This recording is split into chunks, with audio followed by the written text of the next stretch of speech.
Welcome to this week's edition of the Comic Hero Show. I'm your host, Victor Nunley, and I am the Comic Hero. As you can see, we're not in New Orleans. We're actually back in my apartment. I did find some comic book stores in the New Orleans and Metairie area. We actually stayed at a hotel in Metairie, and I decided not to go because I didn't want to risk getting lost. This is only the third time that I've actually been in New Orleans, and I'm still not very familiar with the area, so I decided to play it safe and buy comics after I got back. There's a lot of things I want to talk about, and so without further ado, let the ranting begin.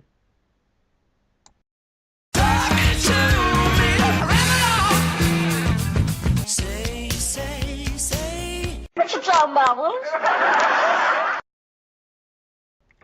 The first thing I want to talk about is something I should have talked about in the last episode, and that's the passing of Coach Don Shows. He passed away nearly 2 weeks ago at the age of 74 after a lengthy illness. And one thing about Coach Shows was that he was one of the greatest head coaches in football ever. And I'm not talking about high school football. I'm not just talking about college football. I'm not just talking about professional football. I'm talking about football in general. Great coach, great teacher. You couldn't ask for more. Um, I actually had the privilege of going to his memorial service, and it was a very beautiful, very moving service. That was actually one of his last requests. He also said that he didn't want anyone that was going to his memorial service to wear black. They wanted to wear navy and Carolina red. And even though I didn't graduate from West Monroe High School, nor did I attend, that's what I wore. And that's out of showing respect for one of the greatest coaches to ever coach football. Um, he became the head coach at West Monroe back in 1989. And let me tell you something: when he became the head coach, West Monroe was the doormat of high school football in Louisiana.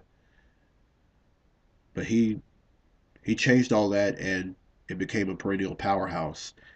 And in 1993, they won their first ever state championship. And during his tenure, 273 wins, 48 losses, 13 state championship appearances, and out of those 13 appearances, they won 8 times. And he's going to be sorely missed. And I just know that when we all get to heaven, he's going to start a football team, and that's also going to be a perennial powerhouse up in heaven. I just know it. Okay, the next thing I want to talk about is the Sun Belt Conference tournament that happened a few days ago. ULM, the women played Arkansas State on Wednesday, and they came up short and lost, even though the week before they got blown out by more than 50 points. But they played valiantly, and they didn't give up, and I mean, they were just getting at it, but unfortunately, they fell short. Then the next day, the ULM men played Texas Arlington, and it was a great game. I can't begin to tell you how great it was. I mean, there were several lead changes, several ties, but unfortunately, ULM lost 68 to 65. But I'm proud of the Warhawks because as head coach Keith Richard said, they got out of the cellar, and what he meant by that was the season before they were the last place, and they made sure that last place was somewhere they weren't going to be ever again, and hopefully they can continue that, and hopefully they'll be in first place, and maybe next year, you just never know, they may win Sunbelt. All right, and lastly, the one thing I want to talk about, and this was actually requested by somebody, is infidelity. Um, this is a very sensitive subject, but I just feel that it has to be addressed. Somebody's have to say something about it, and I want to be that guy. Um, Cheating is wrong in any level of a relationship, but it is sinful in a marriage. I mean, if you're just dating somebody or if you're engaged to somebody, if there's something, I mean, if there's something about that person that you don't like, that doesn't mean you have to cheat on them. Instead, it just means that you just have to work it out or just say goodbye. But if it's a marriage, on the other hand, it has to be worked out because you made vows unto God. That is a commitment that you make. There is really no way out but to just talk about it, just work it out. Because cheating on somebody in any form of relationship is wrong. You're not, and you're making nobody look bad but yourself. Okay, that's all I have to talk about. So let's get to the comics I bought. Comic books I bought today.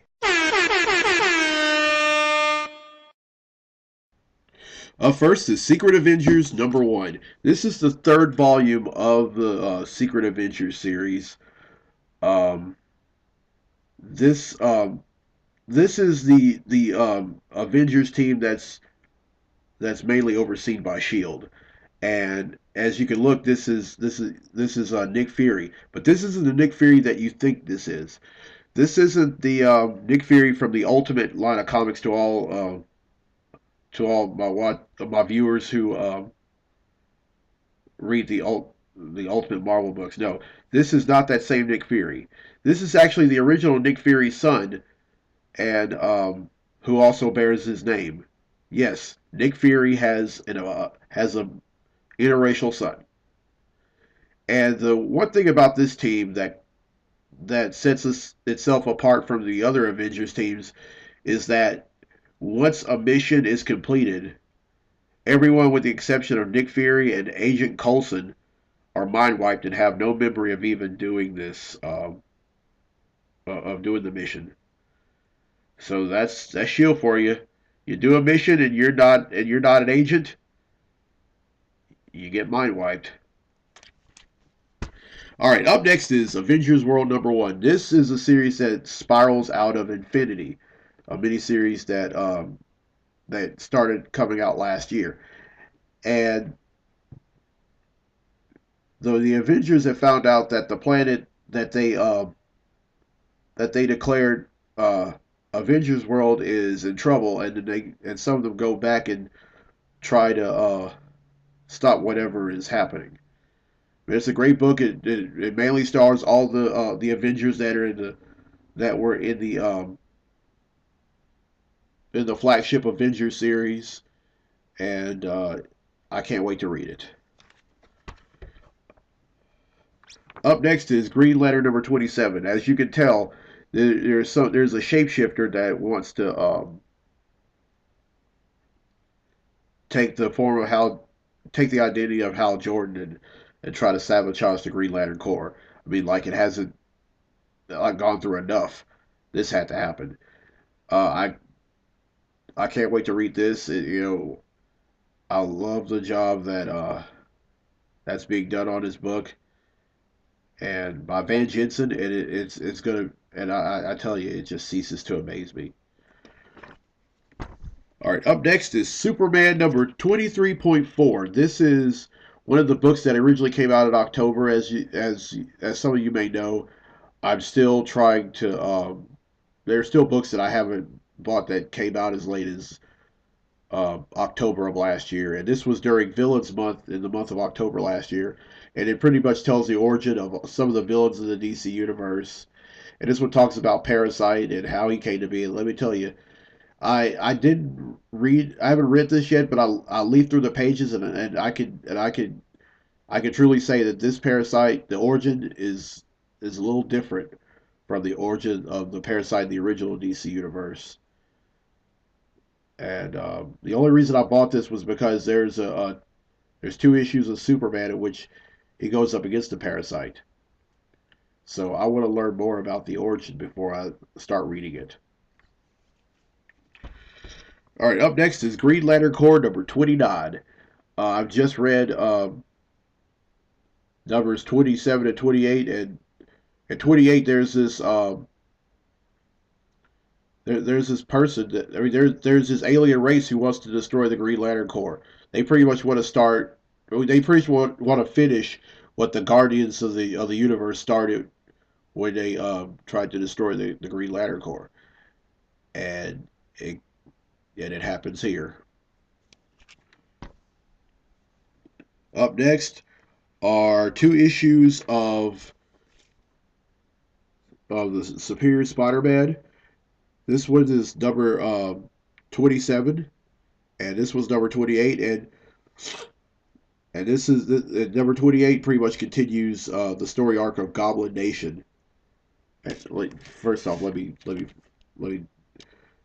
and this one, the Spire Slayer goes up against the both the Peter Parker Spider-Man and the Miguel O'Hara Spider-Man from 2099. And this series is about over, which is also going to um, which is also means that Peter Parker is going to be coming back. So I hope so, because Otto Octavius has burned a lot of bridges for Mr. Parker, or should I say Dr. Parker. By the way, I've read some during the time when I wasn't reading comics. I only bought and read one, and that was Superior Spider-Man, and he finally got his doctorate. Well, Otto Octavius got his doctorate. All right, up next is Justice League of America number 13, and this is another tie-in to Forever Evil. And I'll tell you, Forever Evil, I I could I could I could say that Nightwing is taking much of the punishment in it, but this one, it pretty much focuses on Stargirl and Martian Manhunter, and Firestorm, one of the members of the Justice League, had or had most of the members of the Justice League, like Superman, Wonder Woman, and the Flash, had them inside of him, and he wants them out. And it's up to Martian Manhunter and Stargirl to make sure that he doesn't do anything harmful to himself nor any of the members of the Justice League that are inside him, or inside the Firestorm Matrix, so to speak.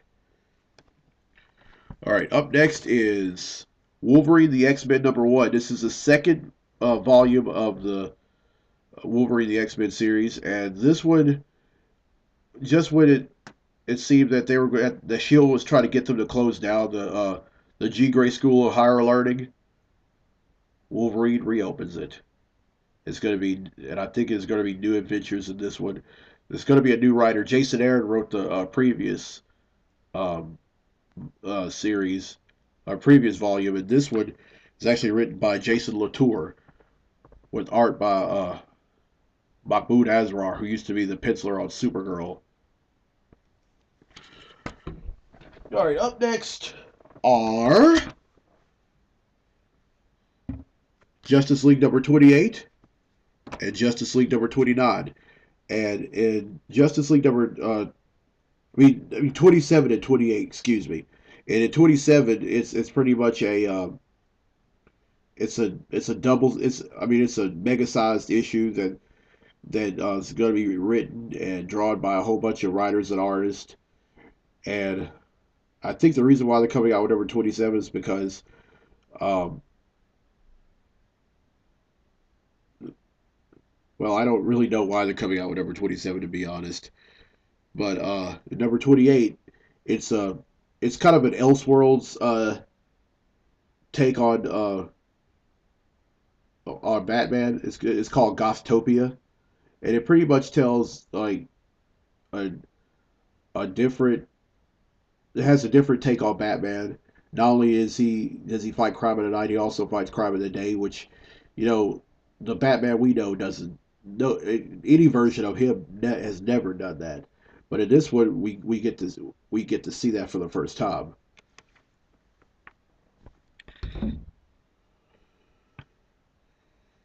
All right, and up next are Batman number 27 and Batman number 28. And in this one is pretty much the continuation of the 0 year story arc in which we find out something that happens during Batman's first uh, first go round in Gotham City. And in this one, Batman number 28, it's a glimpse into this new series that's coming out next month called Batman Eternal. I don't know if I'm going to be collecting that. More than likely, I'm probably not. But from my understanding, there's a lot of folks that I know that are customers over at Clint's Comics that can't wait for Batman Eternal to come out. All right, up next are Batgirl number 27 and Batgirl number 28. In Batgirl number 27, it's also a Gothtopia. It also talks about, and it's pretty much an Elseworlds tale of Batgirl. Of course, Batgirl is Barbara Gordon, the Commissioner Jim Gordon's daughter. And in Batgirl number 28, um, she she finds a new baddie. I mean, this in Batgirl number 26, she tries to unmask herself in front of Commissioner Gordon, and then he says, "No, I can't take it." That's only because he holds Batgirl responsible for the death of his son James Gordon, who also, of course, is Batgirl's brother. But that was, but it was either that or he was going to kill their mother. And up next is Superman number 28. This is I don't know what's going on in this issue, but judging by the cover, it's just going to be pretty fantastic. Oh, and by the way, speaking of Superman, uh, Jeff Johns is going to be writing the book, and the art's going to be featured by one of the greats in comic book art, and that's by the great John Romita Jr., who has done so many books at Marvel, but to come over to DC and take on one of the flagship characters in DC is going to be awesome, and I can't wait to read it. All right, up next. Okay, this is going to be. All right, let me explain this. Up next is Green Lantern number 28 and Red Lantern's number 28. This is a two part. This is a flip book issue, as they call it, and it's mainly because it's a crossover event. It's a two-part story arc called Red Daughter, and in this one, Supergirl becomes a Red Lantern.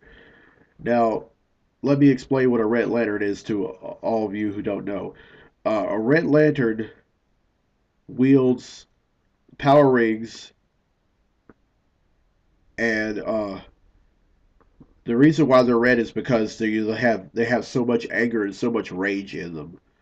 Of course, red symbols rage, and Supergirl's still a little upset about the planet Krypton exploding, and then being lied to about Krypton about saving Krypton from exploding, and then she had to go through that happening again, and now a power ring comes her way, and once a red power ring gets to you, there is no way out.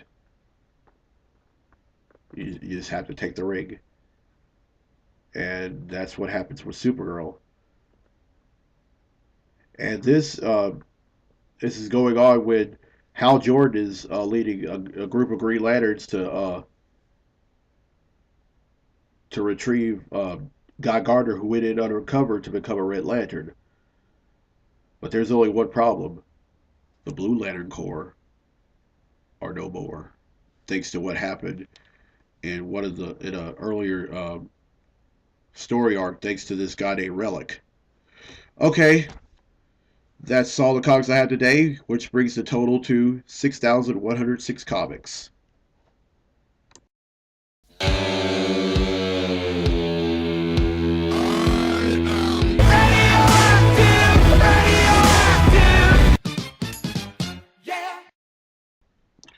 Well, I hope you enjoyed today's show. I always enjoy doing this show. And um, like I said, or as I always say, if you have anything that you want me to talk about on the show, please let me know. Whether it's my email on Facebook or on Meet Me. If you have my phone number, I'm not going to give out my phone number on this show. That's for all of you who have my phone number. I mean, just let me know. Um, hopefully, I could do a show where um, it's going to be live on location somewhere um, because it gets kind of boring doing the show here. Um, I want this show to get better. I always say that. I always say that.